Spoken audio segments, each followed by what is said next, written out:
برادران ملت اسلامی، السلام علیکم ورحمۃ اللہ وبرکاتہ۔ الحمد للہ وکفا وسلام علی حبیبہ المصطفى، اما بعد فاعوذ باللہ من الشیطان الرجیم، بسم اللہ الرحمن الرحیم۔ کنتم خیر امۃ اخرجت للناس تأمرون بالمعروف وتنہون عن المنکر وتؤمنون باللہ، صدق اللہ مولانا العظیم۔ بارگاہ رسالت میں آپ صلی اللہ علیہ وسلم میں درود پاک کا ہدیہ پیش کریں۔ اللہم صلی علی سیدنا و مولانا محمد معدن الجود والکرم وآلہ واصحابہ الکرام وابنہ الکریم وبارک وسلم صلاۃ دائمۃ سرمدا ابدا۔ عزیزان گرامی وقار، ماہ ربیع النور شریف کی گرمی ابھی باقی ہے، اور بحمدہ تعالی آپ سب کے چہرے کھلے کھلے اور حضور پاک صلی اللہ تعالی علیہ وسلم کی محبت میں مہکے مہکے نظر آتے ہیں۔ ہونا بھی یہی چاہیے۔ وقت آج جمعہ کا زیادہ ہو چکا۔ ایک چیز اچھی یہ بھی لگی کہ میں ویسے تو اس سال جلوس عید میلاد النبی صلی اللہ علیہ وسلم کے موقع پر ہندوستان میں حاضر نہیں تھا، لیکن ہر علاقے میں اپنے اپنے اعتبار سے لوگ حضور کی محبت میں جلوس کی شکل میں نکل بھی رہے تھے۔ ہبلی کے کیا حالات ہیں میں نے معلوم کیا، تو ظاہر سی بات ہے میرے عزیزوں، جو ہماری روایات باقی ہیں اسی روایت پر عمل کرتے ہوئے ٹھیک جس دن حضور پاک کی عید میلاد تھی اسی دن یہاں پر جلوس بھی نکلا۔ بات صحیح ہے؟ تو اس کا مطلب یہ ہے کہ حضور کے نام پر ہبلی والے کوئی کمپرومائز نہیں کریں گے انشاءاللہ، اور یہی ہونا بھی چاہیے۔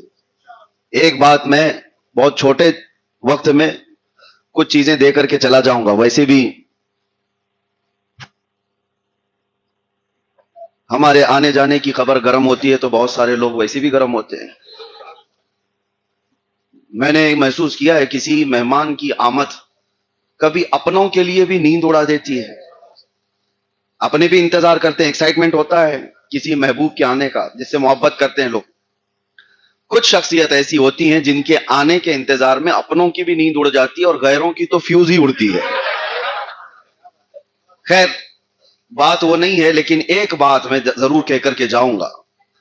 1500 سالہ عید میلاد النبی اس سال منایا جا رہا تھا، کتنا زور و شور اور کتنے زیادہ اہتمامات کیے جا رہے تھے۔ اس کے باوجود جب وقت قریب آ جاتا ہے تو میں ان لوگوں سے یہ ادباً کہوں گا کہ کس چیز نے تمہیں اکسایا اپنے نبی پاک صلی اللہ تعالی علیہ وسلم کے عید میلاد پر کمپرومائز کر لو۔ لوگ یہ دلیل دیتے ہیں کہ جلوس تو کسی بھی دن کیا جا سکتا ہے حضور کی محبت میں، تو کسی دن بھی کیا جا سکتا ہے تو ہر دن کرو، ہر ہفتے کرو۔ ہمارے بزرگوں نے 12 ربیع الاول شریف کی ایک تاریخ جو متعین کی ہے، سب کے جذبات اس سے لگے ہوئے ہیں۔ ہم اپنے ہم وطن لوگوں کے بھی خیال کرتے ہیں، ڈسٹرب نہیں کرتے۔ یہ پہلی مرتبہ ایسا نہیں ہے کہ کوئی ٹکراؤ والی صورت ہے، ہم ٹکرانے والی بات نہیں کرتے۔ ہم اپنے نبی پاک کی محبت میں جب نکلتے ہیں تو انداز تو یہ ہے کہ کوئی اگر کاٹ بھی دے تو احساس نہیں ہونا چاہیے۔ محبت اسی کا نام ہے۔ حسن یوسف میں کٹی مصر میں انگشت زنا، سر کٹاتے ہیں تیرے نام پہ مردان آرا۔ لوگ اگر جلوس میں نکل کر کے دیکھتے، وہ شریر لوگوں سے ہمارا کوئی تعلق نہیں جو جلوس کو انٹرٹینمنٹ کے لیے استعمال کرتے ہوں۔ عاشقان مصطفیٰ کے جذبات سے تو نہیں کھیلنا چاہیے۔ ہبلی والوں، 100,000 بار مبارکبادی میں پیش کرتا ہوں، 1000 بار مبارکبادی پیش کرتا ہوں، اور فخر سے آج آپ کے سامنے کھڑے ہو کر کہتا ہوں کہ الحمدللہ آج بھی غیور سنی اس شہر میں باقی ہیں جو اپنے نبی کے نام پر کوئی سمجھوتا نہیں کریں گے انشاءاللہ، جو بھی ہو جائے۔ کیا آپ رمضان کی عید آ جائے، بقرعید آ جائے تو اٹھا کر کے کسی اور دن رکھ لو گے، یا پھر چاند سے کہو گے تھوڑے دن بعد نکلنا؟ کیا حالات ابھی گرم ہیں، خراب ہیں؟ کبھی جمعہ میں ایسی نوبت آ گئی تو کیا جمعہ اٹھا کر کے اتوار کو رکھ لو گے؟ نہیں۔ ان اللہ تبارک و تعالیٰ کی بارگاہ میں ایام مخصوص ہیں، جو دن مخصوص ہیں، انہی دنوں کے لیے یہ چیزیں مخصوص کی گئی ہیں۔ یہ میسج میں آج میلاد جلوس کے بعد اس لیے دے رہا ہوں کہ آگے سب کے ذہن میں یہ بات رہے کہ اگر کسی کو کسی نے قوم کا بڑا سمجھا ہے یا پھر آپ پر ٹرسٹ کرتے ہیں، اعتماد کرتے ہیں، تو کم از کم قوم کے ساتھ یہ کھیل نہیں ہونا چاہیے۔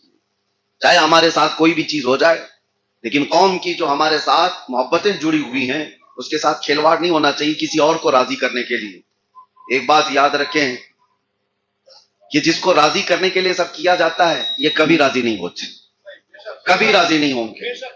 آج تم سے تمہارا جمعہ چھین کر کے یہ کہیں گے تم نیوٹرل بن جاؤ، سیکولر بن جاؤ، کٹر نہ بنو، لیکن کل کو اس کے بعد پھر کسی اور چیز پر یہ چیزیں ہوتی رہیں گی اور کبھی تم سے کوئی راضی نہیں ہو سکتا۔ مجھے بابا جی رحمت اللہ تعالی علیہ کی ایک بات یاد آتی ہے، علامہ خادم حسین رضوی رحمت اللہ تعالی علیہ، ہزارہا رحمتیں ان کی قبر پر ہوں۔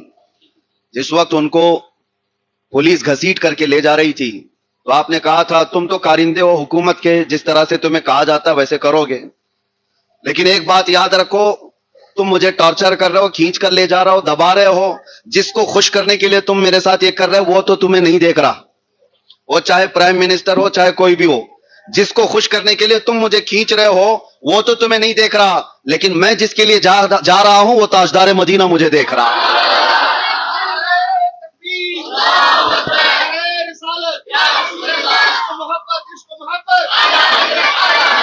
جس کو راضی کرنے کے لیے میں نے آیت یہ پڑھی ہے، تم خیر امت ہو، کنتم خیر امت اخرجت للناس، تم لوگوں میں خیر امت بنائے گئے ہو، تأمرون بالمعروف وتنہون عن المنکر، اچھائی کا حکم دو گے اور برائیوں سے روکو گے، یہ مزاج تمہارا ہے۔ یہ نہیں ہے کہ دین کے انہدام کی کوشش کرو گے، ہر چیز میں مصلحت کے دروازے ڈھونڈو گے، ہر چیز میں مصلحت کے دروازے نہیں ڈھونڈے جاتے۔ لوگ ہم سے یہ بھی کہتے ہیں کہ حالات بڑے خراب ہیں، آپ اس طرح سے بولتے ہیں بہت سارے لوگ تکلیف میں آ سکتے ہیں، نوجوان اس طرح ہو جائیں گے اس طرح ہو جائیں گے۔ میں نے کہا کیا یہی نصیحت کوئی امام حسین کو بھی دیا تھا کہ ان کے لیے جو حالات بنے ہوئے تھے کوئی تو نہیں تھا اس وقت، صرف 82 لوگوں کو لے کر نکل پڑے تھے۔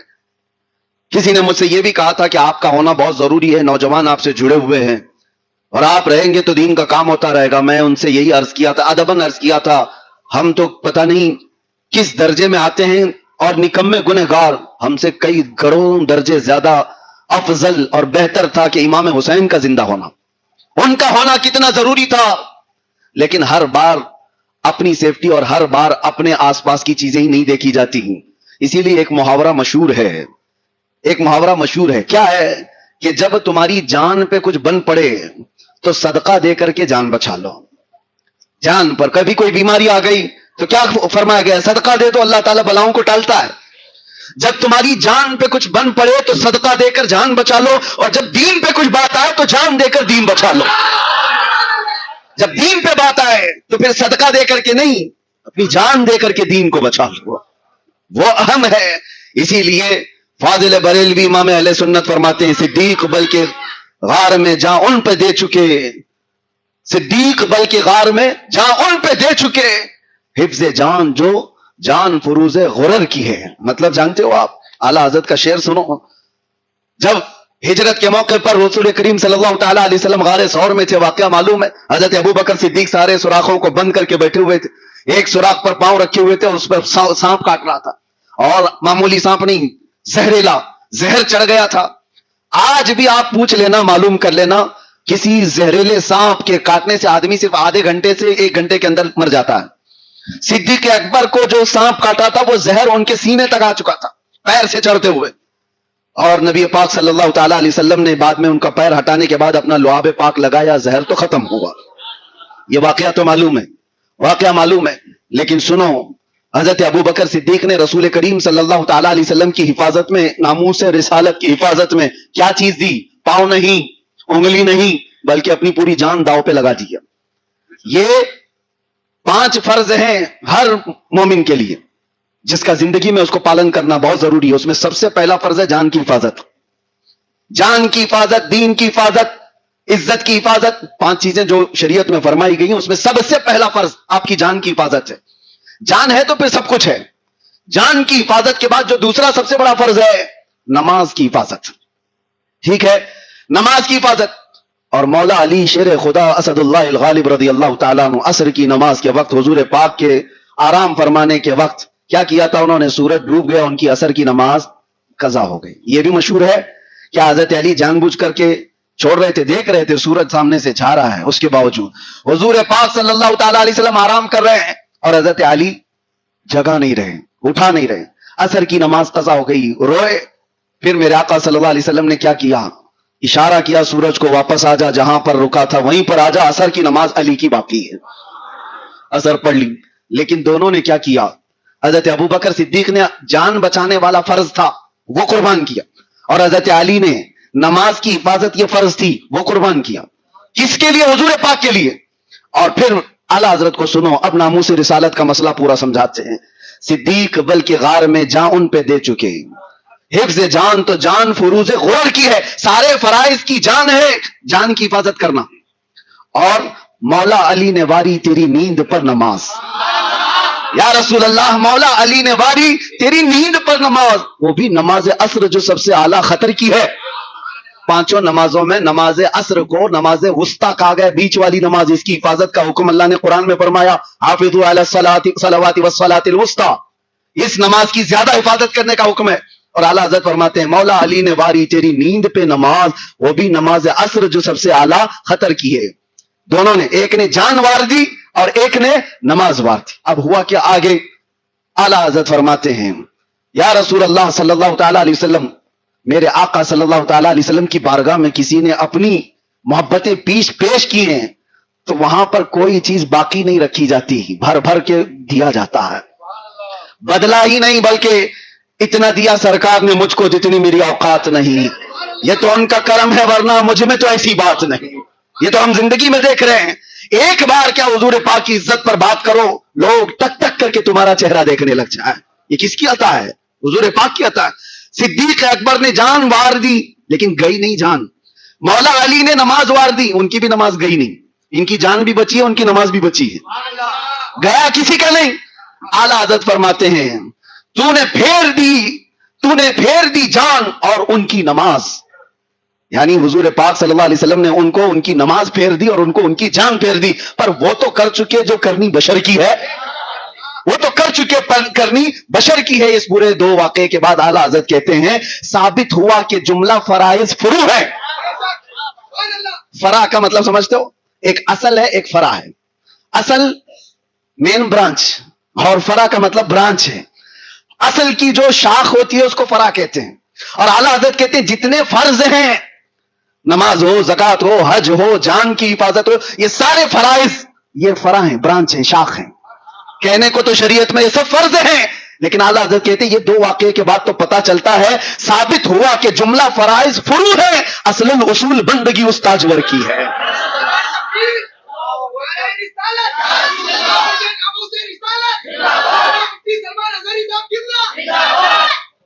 حضور پاک صلی اللہ تعالیٰ علیہ وسلم کی محبت میں نعرے لگائے, میرے نعرے مت لگایا کرو. بار بار میں اس کی تنبیہ کرتا ہوں, ہماری حیثیت نہیں ہے ہمارے نام کے, اور نہ ہی یہ استقبال, نہ ہی یہ سارے شان ہمارے لیے نہیں ہے یہ ساری چیزیں.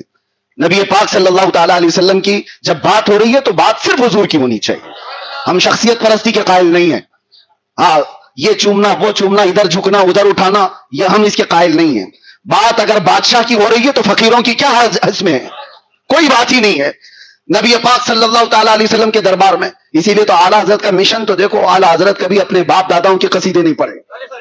ان کے باپ دادے کم نہیں تھے, وقت کے فہامہ علامہ سب کچھ تھے, لیکن جب قلم اٹھاتے تو یوں کہتے کرو مدح اہل دول رضا, پر اس بلا میں میری بلا, میں گدا ہوں اپنے کریم کا, میرا دین پارینہ نہیں. ہمیشہ بارگاہ مصطفیٰ کی تعریف کیا ہے, اسی لیے مولا ان کی تعریف ہر زبان پر آج کرا رہا ہے. آپ بھی اسی طرح اسی ماحول کو باقی رکھو, نعرہ لگے تو میرے مصطفیٰ کا, لبیک کہا جائے, خوب کہا جائے, یہ تسبیح بھی ہے اور بارگاہ مصطفیٰ کی حضوری بھی ہے.